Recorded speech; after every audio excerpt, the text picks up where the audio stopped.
আসসালামু আলাইকুম ভিউয়ার্স। বহুল প্রতীক্ষার পরে আবারও বাংলাদেশ সেনাবাহিনীতে নতুন একটি সার্কুলার প্রকাশিত হয়েছে। তো এই সার্কুলারটিতে কারা কারা আবেদন করতে পারবেন এবং এই সার্কুলারটিতে আবেদন করতে কতটুকু যোগ্যতা লাগবে এবং এই সার্কুলারটির আবেদন শুরু কবে শেষ কবে এবং আপনার কতটুকু শিক্ষাগত যোগ্যতা লাগবে, শারীরিক যোগ্যতা লাগবে, আজকের ভিডিওতে এই সকল বিষয় নিয়ে A to Z আলোচনা করা হবে। কাজেই কেউ ভিডিওটি স্কিপ না করে এবং না টেনে শেষ পর্যন্ত দেখার অনুরোধ রইল ছেলেমেয়ে উভয়কেই। তো এই সার্কুলারটি হচ্ছে 95তম ভিএমএ দীর্ঘমেয়াদী কোর্স। তো এই সার্কুলারটি আমরা একেবারে সরাসরি চলে এসেছি সার্কুলারটিতে। এখন আমরা দেখব যোগ্যতা। আবেদন করতে হলে যেই যোগ্যতাগুলো লাগবে সেটি হচ্ছে যোগ্যতা। সর্বপ্রথমে বয়স 1 জানুয়ারি 2026 তারিখ হতে 16 বছর হতে 21 বছরের ভিতরে বয়স সীমাটা কিন্তু থাকতে হবে। এফিডেভিট গ্রহণযোগ্য নয়, তবে সশস্ত্র বাহিনীতে কর্মরত প্রার্থীদের জন্য 18 হতে 23 বছরের ভিতরে কিন্তু বয়স সীমাটা থাকতে হবে। শারীরিক যোগ্যতা ন্যূনতম, আমি সর্বপ্রথমে পুরুষ প্রার্থীদেরটা বলছি। পুরুষ প্রার্থীদের উচ্চতা লাগবে 5 ফিট 4 ইঞ্চি এবং ওজন লাগবে 120 পাউন্ড এবং বুকের মাপ লাগবে স্বাভাবিক অবস্থায় 30 ইঞ্চি, স্ফীত অবস্থায় 32 ইঞ্চি। এবার মহিলা প্রার্থীদের উচ্চতা লাগবে 5 ফিট 1 ইঞ্চি এবং ওজন লাগবে 100 পাউন্ড।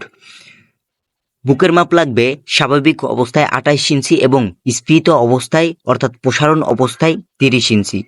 এখন আসা যাক উচ্চতা ও বয়স অনুসারে সশস্ত্র বাহিনীর জন্য নির্ধারিত স্কেলের অতিরিক্ত ওজন হলে অযোগ্য বলে বিবেচিত হবে। তবে বয়স ও উচ্চতা অনুসারে ওজনটা কিন্তু আপনার বিবেচনা করা হবে। শিক্ষাগত যোগ্যতা ন্যূনতম, মানে এখানে শিক্ষাগত যোগ্যতাটা ভেরি ইম্পর্টেন্ট একটা বিষয়। তো আমরা শিক্ষাগত যোগ্যতাটা একটু ঝুম করে ভালোভাবে দেখে নিচ্ছি। জাতীয় মাধ্যমিক ও উচ্চ মাধ্যমিক সার্টিফিকেট সমমান পরীক্ষায় যে কোনো একটিতে জিপিএ 5 ও অন্যটিতে ন্যূনতম জিপিএ 4.50 পেয়ে উত্তীর্ণ হলে কিন্তু আপনি আবেদন করতে পারবেন। ইংরেজি মাধ্যম ও লেভেলের 6টি বিষয়ের মধ্যে ন্যূনতম 3টিতে A গ্রেড ও 3টিতে B গ্রেড এবং A লেভেলের 2টি বিষয়ে ন্যূনতম B গ্রেড পেয়ে উত্তীর্ণ হলে কিন্তু আবেদন করতে পারবে ইংরেজি মাধ্যমের বিষয়ে।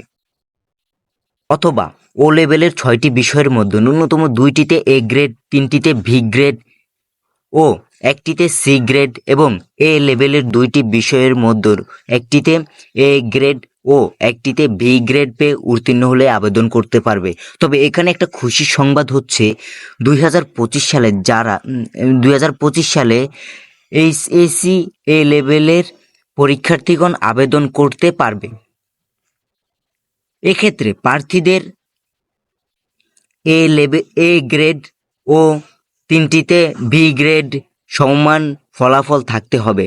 অর্থাৎ 2025 সালে আপনারা যারা পরীক্ষা দিবেন তাদের SSC পরীক্ষাতে জিপিএ 5 থাকতে হবে, তবেই কিন্তু আপনারা আবেদন করতে পারবেন। এবং এর সাথে ও লেভেলের পরীক্ষায় 6টি বিষয়ের মধ্যে ন্যূনতম 3টিতে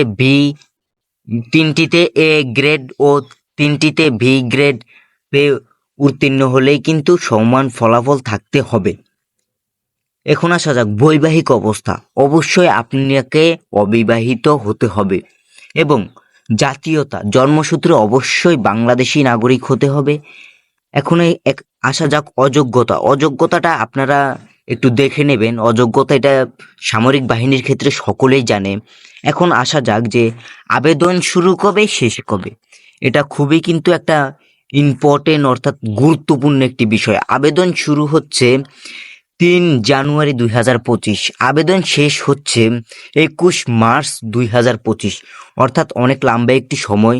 সকলেই কিন্তু আবেদন করার চেষ্টা করবেন যাদের বয়স আছে। এখানে আবেদন করার জন্য যে সাইটটি আপনার অনুসরণ করতে হবে সেই সাইটটি হচ্ছে এই যে অনলাইনে আবেদন করতে ভিজিট করুন, জয়েন আর্মি মেইল বিডি, এই সাইটটিতে গিয়ে কিন্তু আপনি আবেদনটা কমপ্লিট করতে পারবেন।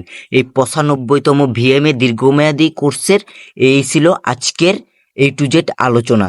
তো ভিউয়ার্স, কারো যদি কোনো সমস্যা হয়ে থাকে অবশ্যই কমেন্ট সেকশনে জানাবেন। সবাই ভালো থাকবেন, সুস্থ থাকবেন, দেখা হচ্ছে পরে কোনো ভিডিওতে। আল্লাহ হাফেজ।